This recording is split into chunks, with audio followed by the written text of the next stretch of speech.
If you have ever listened to Own Your Choices, Own Your Life, this is a moment that I do not take lightly. This podcast started with one voice, one mic, and a phone, and the decision to share stories and help people to recognize that they were not alone in their own journeys. Now we are very close to celebrating 1,000 episodes with a live in-person podcast event. If this show has ever shifted your thinking, helped you find your voice, reminded you of what is possible, this room, this live event is for you. It is intimate. It is small. It is March 21st in Kitchener-Waterloo, Ontario. If you are nearby, we would love to have you there. I can't wait to celebrate with you.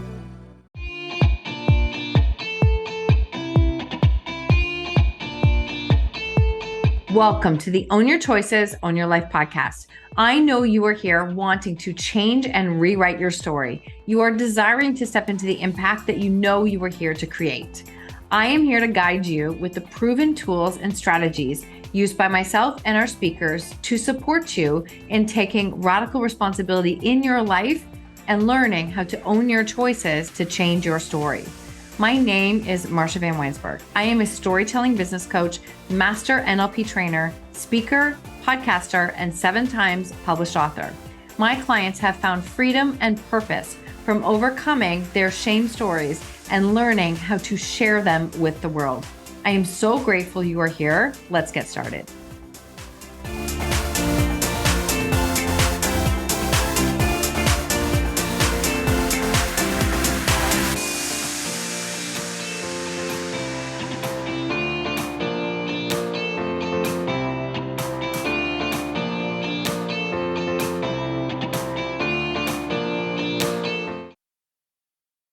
Welcome back to the show. Today we are speaking with Brent and Kyle Pease.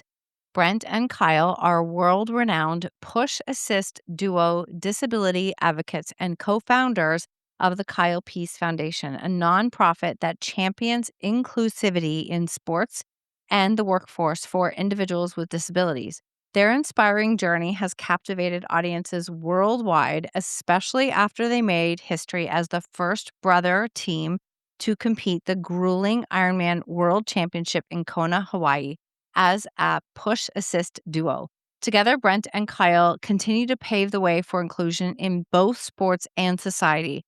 Through the Kyle Pease Foundation, they have championed hundreds of athletes and raised over $10 million, providing adaptive equipment and opportunities that empower individuals with disabilities to realize their full potential. This is such a beautiful conversation. And honestly, I was so honored when I received their information because I've been following their story online for a very long time. And it is such a beautiful, beautiful episode. Welcome to the show today, Brent and Kyle. I am thrilled to have you both here to have a conversation and share your story and your mission and what you're doing. So thank you both for being here. Thank you for having us. Yeah, thanks for having us. My pleasure. My pleasure. So would you mind just starting with a little bit of your story, who you are, and then I want to dive into the work that you're both doing. For sure. So Ray is my older brother by 2 years. We grew up in Atlanta, Georgia. And we really grew up in a sports household. And so growing up wasn't always easy for me because I have cerebral palsy with spastic quadriplegia, which means that all 4 of my limbs are involved with my CP. But that did not stop me from pursuing my life and doing it to the best of my ability. And with the help of my family, they have really helped to elevate who I am and what my platform is all about. That's beautiful. That is beautiful. Thank you so much for sharing. So when did you start, like you said, sharing and what you're doing? Where was the part where the work that you do together started? It started in 2011. Well, I would actually say it started before that. Like Kyle and I have been doing it, we've been sharing experiences together as a family and as brothers for a really long time.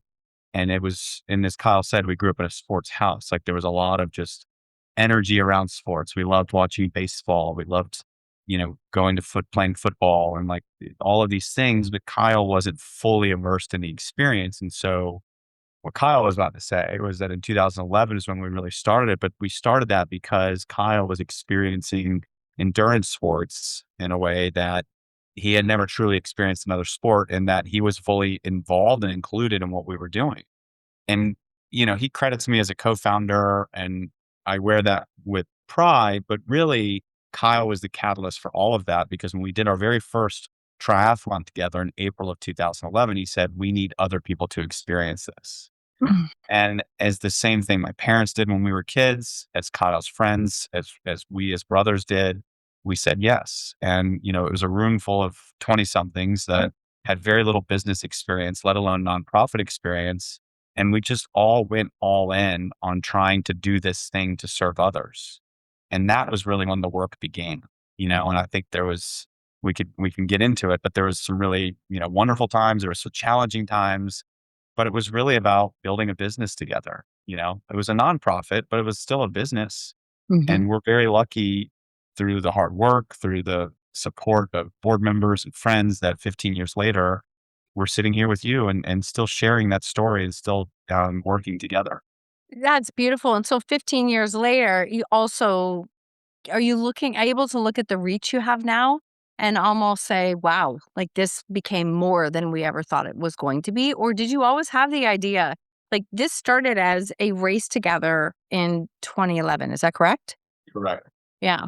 So, where was the moment where you went, "I think this is supposed to be even more. This isn't just about us." I still don't know if we fully evolved to or appreciated that, what you just said. What I would say is that I think at the beginning, we wanted to race. Mhm. We had fallen in love with something. I mean, we did everything we could. We raced every month. We practiced all the time. I mean, we just loved what we were doing. And so we really just wanted to include people. And I don't think either of us was like, you know what we need to be doing in 15 years from now? We need to be raising $3 million a year. We need to be serving nearly 200 athletes. And we're going to impact people so far beyond the finish. It's going to be this amazing experience. I think we just were in love with what we were doing, and we were in love with the idea of sharing that together. That's actually what allowed it to evolve, because it was just like Kyle is great. Like you're gonna get it here tonight as we have this conversation. Like when he talks about it, you hear the passion, and that's what allowed it to grow. Now it's a business. Like now it really is. It's a business. There's 18 people that work here, including 8 individuals with disabilities. We have an operations director who is, trying to build out a full operational capacity to serve 200 people. We have a fundraising department. Like it's so much more. And that's where it's evolving to where, Kyle and I had an experience last year where we went and we're introducing ourselves to families, and they were saying, "Oh, you're Kyle." And that was such a refresher that, 10 years ago, 12 years ago, it was like, "You're Kyle, take a like they were there for themselves. They were there for the mission. They were there for, Zach and Jillian and Morgan and these other individuals and Emmanuel. Like that's where it's evolved. And that's a really nice thing, to all of a sudden to not be at the front of everything, but to be able to stand back and look at what's grown over the last 15 years. Beautiful. Thank you for sharing that. I love the piece of it where you say, like, of course, it probably had no idea it would become what it becomes now. But when you first did that first race, I'm curious if you could share you said challenges as well as, the experience of it. Did you meet resistance when you said we want to do this race? Like, I want to do this race with the two of us. Did you meet any resistance, or was everybody open to it? Both. Both. Both. Um, I mean, a lot of races have a rule that says you have to finish under your own power. That was an early, Mhm. path of resistance for us. But here's let me add this. endurance sports are hard, and that's what they're supposed to be. And it really, like, I've become a better person through my experiences in endurance sports because you learn to persevere. Mhm. And I've done it in a way with Kyle where not only do we learn to persevere, we learn to do it together. I think that's certainly shown up in the business too, by the way. But, so those early challenges, we were patient with them. I mean, I think one time I remember a race director said, "You guys can't race, or you can race, but there's a 60-minute course cutoff." Kind of like, "I'll let you come, but this is probably the only time you'll ever race." And without bragging too hard, like we smoked the 60-minute cutoff.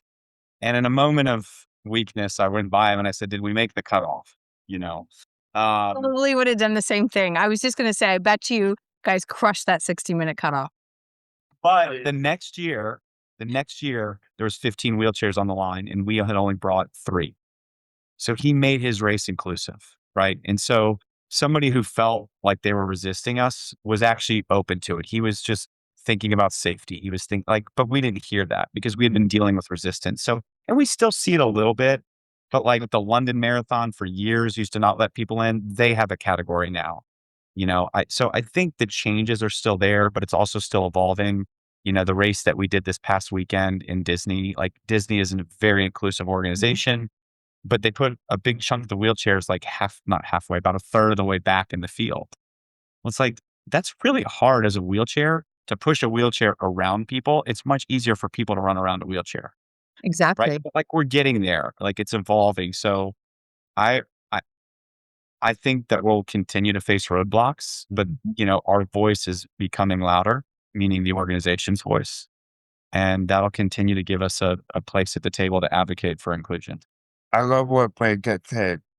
Everyone has a voice, and it's going to be met with resistance because you don't know unless you get behind a wheelchair and put so. And much as I, don't like it when they meet us with that resistance, it's understandable, but you have to advocate for yourself, and we have to advocate for the organization. And that's one of the things that I really love doing personally and professionally.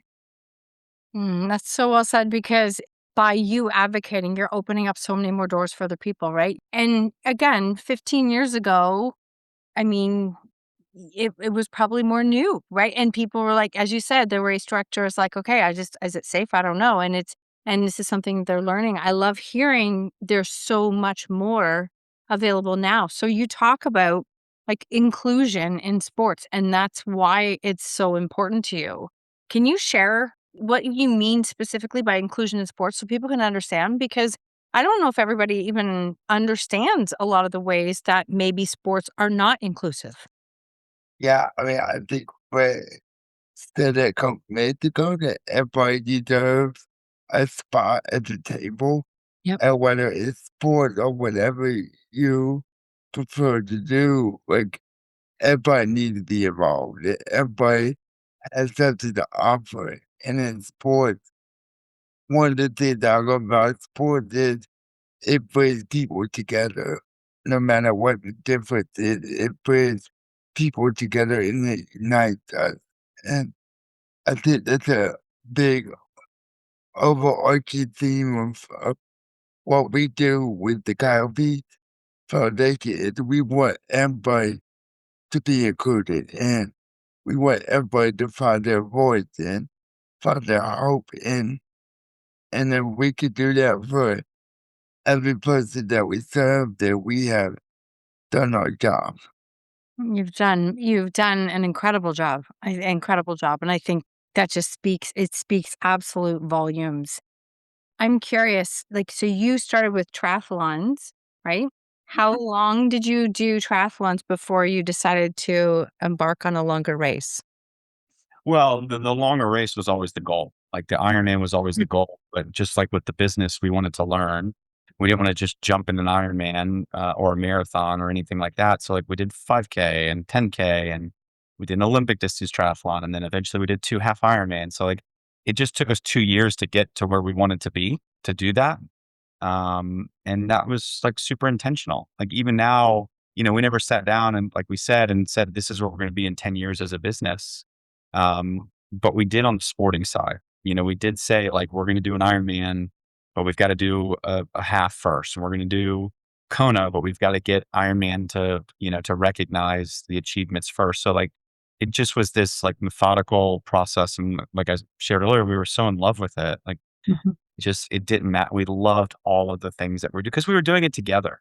Like I still think about this bike ride we did in Georgia in the summer where it was so hot and humid and we were out there all day together and different people would come and spend time with us. And like somebody brought us lunch and it was just like all day we were just laughing and it was a miserable day in Georgia. And like what we were doing was so difficult, but I don't remember the day that way, because we were sharing the experiences together. So like that's the way I think about it is that the decision was always there to do something hard, but the decision was there to do something hard together. Mhm. Beautiful. And so what was it like crossing the finish line at your first Ironman? Was your first Ironman where was the first one? And we did Massey, Wisconsin in Mm. 2013. Okay. And how was it to cross that line? It was one of the best days at the L3. It will be something that I will never forget for the rest of my life. Beautiful. I worked with somebody who trained for Ironmans consistently, and they had a team that would train, a number of years ago, and the level of training that's involved is just it's a job when you're doing Ironman. It's a job. 100%.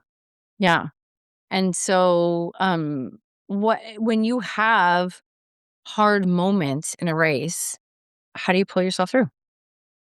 It's an evolving process. I mean, I think one of the skills we have as a team is because of Kyle, that he's had much more adversity in his life than many do. I mean, from an early age, right? Not a lot of 5-year-olds sit in a stroller and watch kids run circles around them. Not a lot of 10-year-olds sit on the side of the field and watch their brothers play while they can. So that resiliency to remain positive in the face of all that plays out on the race course. The disadvantage is that it's two humans. It's, 360 pounds of human and steel on a bicycle, things like that. So it constantly changes. I think what I would tell you is that there was two things I'll tell you. We've had moments of intensity where there's like, it's almost like Kyle's a jockey cracking a whip. He's screaming and yelling. He's pushing me as hard as he can because he believes that's going to get the most out of me. But last year, 2024, there was an issue in Hawaii where there was a moment of tension where Kyle felt like I was kind of mentally slipping, like I wasn't fully present in the moment and I was worrying about the future. And so Kyle kind of snapped and yelled at me. And I didn't speak for a little while. The race got harder. And then eventually I said, look, I just needed you to know what I was going through. It was really difficult. And Mhm. I just wanted you to know so that you could figure out how to help. But I'm here and I'll do whatever. And Kyle got quiet for a minute and then he said, okay, I love you. Mm. And I responded, I said, well, I'm so thankful for you. And so for the next like 40-ish miles, that's all we said to each other.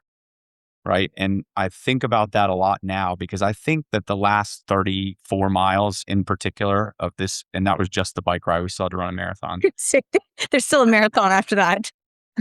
The last 34 miles might have been some of the hardest bike riding we've ever done on an Ironman course. It was hot. It was a crosswind. Like it was just hard. And nothing about that ride felt hard, just like that day in Georgia, because all of a sudden we focused on like why we were there, which was just each other instead of like this intensity of Mm. competition where he's going to scream and yell and fire me up, or instead of me being like the laser focused athlete who, when all his friends are waving at him and cheering from the sidelines, I scream at him that I need more anti-chafing product because my body hurts. It's like, just have fun and just enjoy it. Cause like, this is it. This is your moment. So it, it evolves, it changes. There's not like a set way that we do it, but I would say if there was no greater lesson that we've learned in the last 15 years, it was that, love shines through. Mm. Oh, okay. That's beautiful. I can just I hear, teamwork, communication, taking yourself through it, being human. Like I mean, an Ironman's hard, period. And so, you're also working through those pieces, but I love that love shines through. Amazing, amazing. Isn't that just a message that could really land for a lot of people right now? Mm-hmm. Yeah. Kyle, what do you want people to know about cerebral palsy? What do you want them to know? Oh, I want people to know that it's hard. Mhm. That life is not always easy, but it's not always easy for you. Mm. But through my cerebral palsy, my message is still there. The message of resiliency, the messages of hope, the message that everybody is included. Mhm. My positive attitude, it gives people hope and a sense of resiliency that anything is possible. Mhm. It is possible. And I wish more people would be able to shift that mindset a little bit. I know I've heard you both speak in the sense about beliefs and the thoughts that we're having and how we do have more control over what we think than what we realize. And those thoughts are driving everything. So the race story that I just shared, and thank you for that. Like I totally agree. Um, in that moment, like Kyle and I had a choice. Like the race was getting hard. We'd been at it for 6.5, 7 hours. And on our best day, we had 8 more to go. Like that's a full day for most people. Not And even half point, right? So just to give a picture, like we're not even at half point. And right. so, yeah. And we had a choice, like in that moment. And like we've been there before. Like Kyle is extremely positive, but he's human. Mhm. And he's yelled at me and he's snapped. And I'm a supportive brother who's willing to do these things with him. And I've yelled at him and I've been, rude and short and all sorts of things. But in that moment, like after doing this so many times, we knew that we get to choose what we wanted to be on that day. And we just wanted to be brothers. And so that's where the love came out in our statements. Those affirmations for you might be something else, but like you can choose. You really like it is so powerful to choose to say, I believe. It is so powerful to choose to say, I love. Like, and like, I'm telling you guys, like, maybe what I should tell you is like the last time we did that race, which was in Hawaii, how unbelievably difficult it was, where like we were both begging for mercy and not speaking to each other. And to just say, like, we didn't say more than 3 different words to each other or 4, I'm grateful for you or I love you. Like, there was not a lot needed. Mhm. So choose where you want to be and then just go forward. That's it sounds so simple, but it's not. It is hard. It is. And I acknowledge that. But we've practiced over and over and over again to put ourselves in those positions to be successful in that way. I think every day that we wake up, we get accused. And it's a gift, right? It's a gift to wake up and we get the cues that, and we get the cues the people that we hang out with and the people that we love. So, like, I choose to hang out with Brent. Like, we get to do this. We don't have to do this, right? Like, Mhm. Ironmans are crazy, but I love it because I get to be with somebody that I love. I love that we do get to choose, and you said every day when we wake up. There's a reason this podcast is called "Own Your Choices, Own Your Life" because I really do believe that even in those hard moments, like when you keep step by step choosing what you want next, you can change your life. So I love what you're both doing. So when did it start to evolve from the point of you're continuing to do the races to all of a sudden it's like, wow, I think this is, I know what you shared where you are now. When did it start to evolve that you thought, you know what? I think this is even bigger than we thought it could be. Um, Probably during COVID, actually. Uh, Really? we have a fundraiser we do. It's now in the spring. We used to do it in the summer. It was our summer barbecue, but it was like we're bringing you in. We're going to ask you for big dollars. We're going to ask you for real money. because you're the individuals that are helping really fuel the growth financially. And during COVID, we shut that fundraiser down. And so Kyle and I, the board, we decided we got to do it virtually. Everybody else is doing it. And we raised more money that night than we'd ever raised. Like I was so amped after the event, like I couldn't sleep because I realized that, in fact, that, a football coach for the Atlanta Falcons, we had invited him and he popped onto the Zoom. He said, "You guys are, bad blank." I don't think you have an explicit rating on this podcast, so I I won't. do not. You can say whatever you want. He popped on, he goes, "You boys are badasses. I think what you're doing is amazing. I'm in for $5,000. Have a great night." And he hung up. Yeah, yeah. And it was like, but him doing that was like, this movement is so much more than what Brent and Kyle are doing. Mhm. The belief of what's happening here tonight is not to be like, "Hey, are you guys going to Hawaii? Are you doing an Ironman?" It was what you're doing for others and what you're doing with others to include them. I'm interested and I'm invested in that. And here's some more money. So I think that was the moment. And over the last 5 years since then is when we've seen the real incredible growth happen here. Yeah, I would say also like the 5Ks that when we recruit the athletes, that's always the beginning. Right? We want to invest in them and get to know them. With our staff and mentoring them, I guess the racing is awesome and we love it and we'll continue to do that because that's at the core of what we do. But I want to build that community and that set the family. And that's why I truly love each day about the foundation and that through our hard work, we have built a family. See, I think that is such a beautiful piece because they say now we're like the most connected, disconnected society ever. Like we're connected, but we're disconnected. And people are craving community. Like they're all craving community and being Did you part of. see that article in the Atlantic? Mm-mm. I forget the title of it now, but I think if you Googled Atlantic alone together, you would see it. But it was about what you just said, about how connected we are and about how distant we are. And there was a really poignant line in there that stuck with me. And it just said, "We've never been more alone together." Yeah.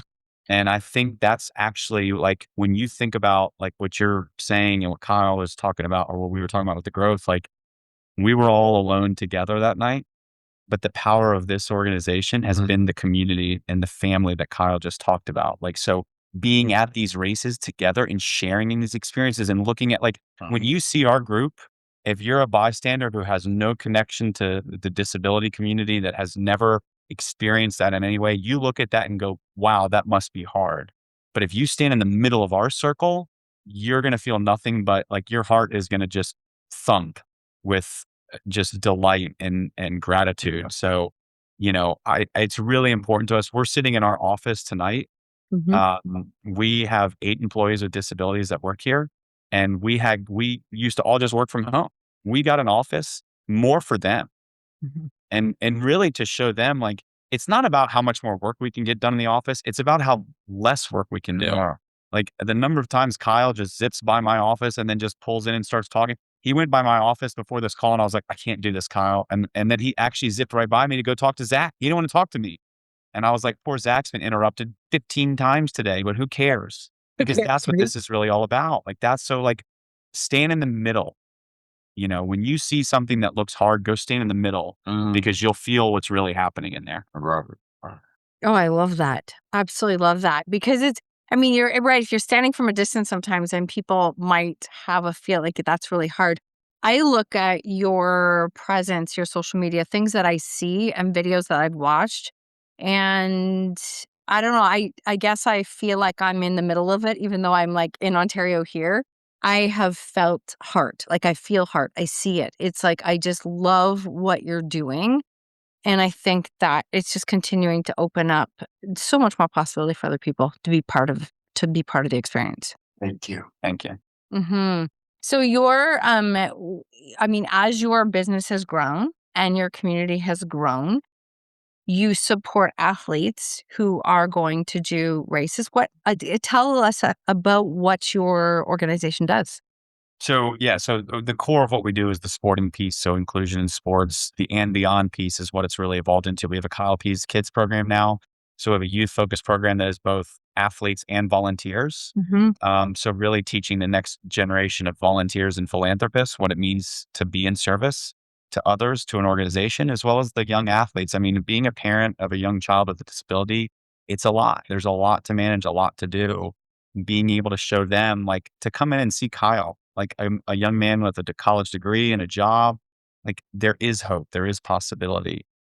We have the employment program, which I just touched on. So we have been growing that to support individuals with disabilities in the workforce. We Hmm. actually met with a potential partner today, and we talked a lot about workforce development, which we're building out a mentorship program. So we're building out a mentorship program to pilot with with our employees first, but then to be able to expand that to the athletes at the Kyle Pease Foundation to show them what inclusion looks like in life, not just in sports. So what it really is inclusion in sports and beyond, right? But the and beyond piece was really important for Kyle, because the sports were just the catalyst for that growth to show people what the possible started to look like.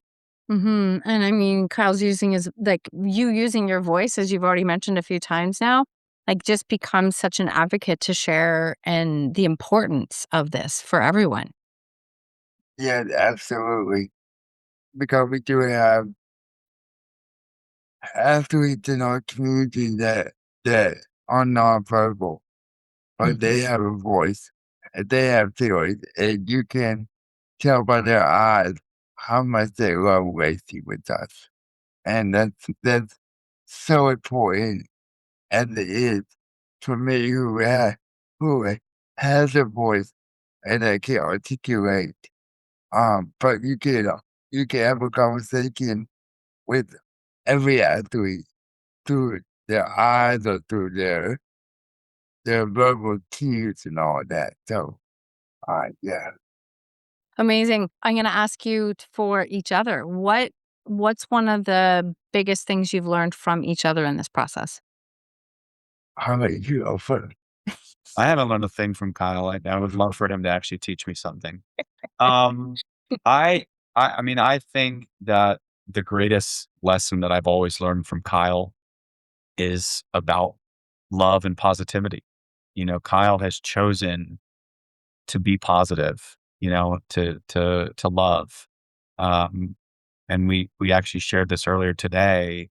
I learned that through just our relationship, that I thought I was trying to help Kyle, because I would do things as a kid. I mean, everybody in the family did. I would help Kyle with bathroom, with eating, with going to bed, whatever, hanging out. Um, but Kyle was helping me because he saw that I was struggling trying to understand what he was going through, while at the same time just being this like super positive, happy kid. I remember swimming with Kyle as a kid, as with our whole family, and Kyle's lips would turn purple because he would get so cold, but he never wanted to get out of the water until he was like shaking because how cold he was. And I think about that a lot because that's how Kyle is now. He's like, I'm going to stay as positive as I can until I need to take a break or give myself some alone time because I don't want to get out and I don't want to stop having fun right here in the middle. I learn from Brett every day. I learn, um, Brett and my other brother Evan have made me a better man. But Brett has shown me what grit is all about and ten, um, what tenacity looks like. And he has helped me to grow professionally, and we don't get it right all the time, but just knowing that he has my back and I have his back, makes the world a difference every day. It really does speak to how we all have the ability to learn from each other, and it can just continue to make us even better humans. And then collectively, what we can do with that and how we can help so many Yeah. more people in the process. So, what's next? What's next? Like, I mean, we talked about like where you're now and what's happening. What else do you see coming in the horizon for you guys? We used to always think about that in terms of racing, like we're going to do this race next. I think the way we look at it now is that we're truly evolving what inclusion can look like, and learning and growing. We had another issue today that's, quite frankly, it's probably one of the biggest business mistakes we've made that we have to deal with, and we have to learn and grow from. But I think that's, deepening, excuse me, our resolve to get even better at this, because the real impact isn't the finish line; it's what's happening once they get past that first finish line, or the 50th finish line. So that's what it feels like is next for us, to continue to evolve what this organization does, what inclusion looks like. Because as you were asking earlier, like, it's evolved beyond us. So what's next, like, it's not a race, it's not Yep. an event, it's a movement of inclusion. We're celebrating our 15th anniversary this year, which is a milestone in itself. But um, 40 years, it's going to be here before we know it. So I want to grow that inclusive movement. Like, I want to do a race in Ontario, even though it's cold as hell. Coming in a different month, though, not January. Yeah, yeah. But just take our message of inclusion to other parts of the country and other parts of the world to show what is truly possible. Hmm. Well, you have to promise me, please, if you come this way, I would love to be able to come and cheer on. I'm not going to run with you, though, but I will. I will cheer. Absolutely. That's that's awesome. I do want to ask you, for the audience, like, who is listening right now, and they're listening to what is something that you hope your story lands for them today? Maybe it inspires them, maybe it moves them, maybe it causes them to, do the thing that I often say, I wish we could just get out of our heads and just go do the thing, like, go start. But I would love to know, what is a message that you would love to leave with listeners today? That you never know your impact on other people that you love. And it may be such a small thing. I can pick you up the phone and call somebody and say, "Hey, Marsha, I care about you." Or, "Hey, Brent, I love you." Like, it doesn't have to be doing an Ironman. It can just be as simple thing as that. And that's why I want people to know that everyone matters and everybody deserves to feel impacted and loved. Well, that hit me in the heart. Thank you. Thank you. You're welcome. Is there anything else you would like to leave, Brent, with the I list? think we should leave it with just that. Like, I think you should just go ahead and, You just stop recording. I mean, I certainly do, but like, I think I'm actually hyper aware sometimes, like when we're both talking, like sometimes it's just okay. Like, we don't have to always be at the finish line together. Like, when we first started doing motivational speaking, it was like we had to learn a cadence where it was like, Kyle, you always have to close the speech. Oh, But yeah. we stopped doing that. Like the other week, like I forget what I did, but I like looked at Kyle like, okay, take him home. And he was like, no, we're done. Like, you did it. Like, you did a great job. It was just such a, like, poignant way to say that. I think there's nothing more that I have no notes. I have no That's notes. okay. It was It's like, beautiful. It yeah. did, it hit me. I have a fantastic editor, so she picks and she You just cut that whole blabbering out that I just said. yeah, just cut it out. Just tell her, cut it out. That's awesome. I do want to ask two questions though. Like, Sure. first off, where can people follow, learn more, contribute, be a part of what the work that you do?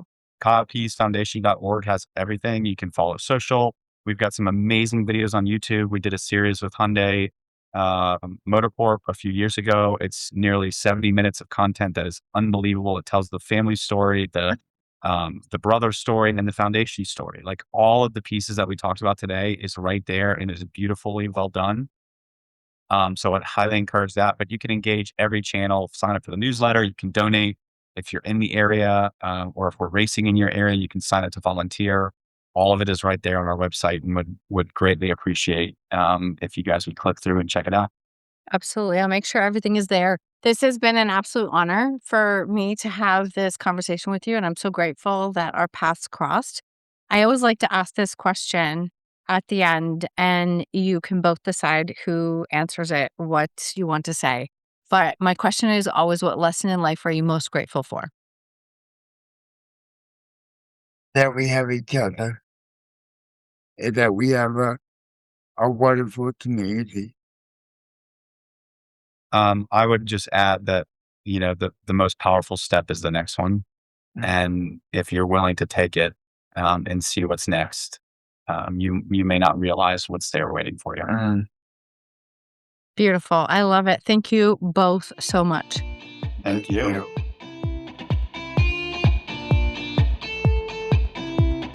Thank you so much for tuning in to another episode of Own Your Choices, Own Your Life. If you love this episode, I invite you to tag me on social media with your takeaways or share it with a friend. Please, if you feel called, take 30 seconds to leave a 5-star review, and I will be forever grateful. Until next time, remember, when you own your choices, you truly own your life.